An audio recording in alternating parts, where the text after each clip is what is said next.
বিশ্বনবী পাগলের মতো একবার হাউজে কাউসারে যাবেন, একবার সিরাতে যাবেন, একবার পুলসিরাতের দিকে, একবার হাউজে কাউসারের দিকে পাগলের মতো দৌড়াতে থাকবেন।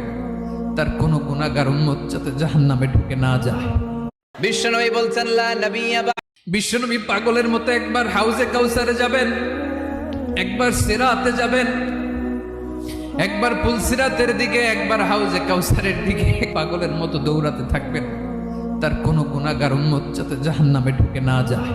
বিশ্বনবী বলবেন, আল্লাহ, ওই স্পেশাল দোয়াটা দুনিয়াতে করি নাই, আজকে আমি তোমার দরবারে দাঁড়িয়ে কিয়ামতের দিন ওই দোয়াটা করছি। আল্লাহ, আমার যে উম্মতের হৃদয়ে যাররা পরিমাণ ঈমান আছে, আমার একটা উম্মতকেও তুমি জাহান্নামে ঢুকাতে পারবা না। বিশ্বনবী পাগলের মতো একবার হাউজে কাউসারে যাবেন, একবার সিরাতে যাবেন,